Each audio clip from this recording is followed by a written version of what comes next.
Hey, we're here at Montreal Comiccon. I'm with Yuri Lowenthal. Your panel was so much fun. Thank you. Thank you for moderating and for fielding good questions and coming up with good questions. Well, it was just fun to see the passion that people have for all of the properties that you've been in, and the passion that you have for what you do still. Yeah. And you can tell that you're appreciative. You can tell it right away. Oh, because I remember a time when I used to go to conventions when I was a kid.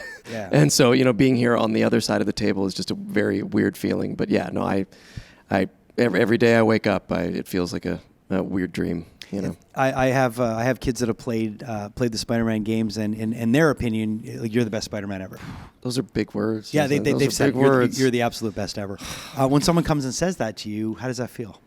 I don't take compliments very well. They make me feel uncomfortable, not because they're unkind, but I just don't know what to do with that. But I do appreciate it. It feels bigger than me somehow. Yeah. It feels like I couldn't possibly be the guy that you're talking about. I don't know. It's weird. We were talking about playing something and then years later coming back to a character or be invited to play that character again. Yeah. For you personally, what has been the callback that you've gotten where you were like, I never thought that was going to happen?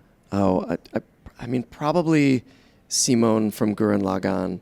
I love the show, but we did it, so many years ago, and there were these 2 movies that they had made that they just never had us dub, and I just assumed that they would never do that. Right. And then for the 15th anniversary, they said, "We want you to do the movies, and we're actually going to add some animation. Like we're going to do some new stuff."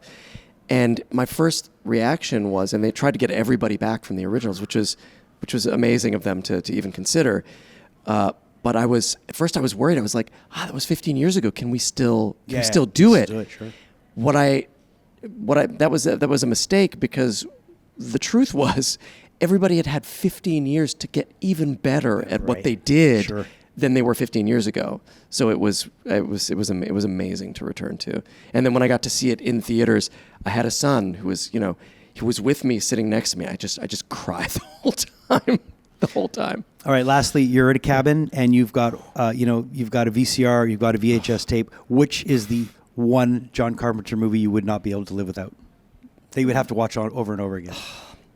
The Thing. Yes! It's always The Thing. It's always, every year I watch it, and every year I think, this is the year where it's not going to hold up.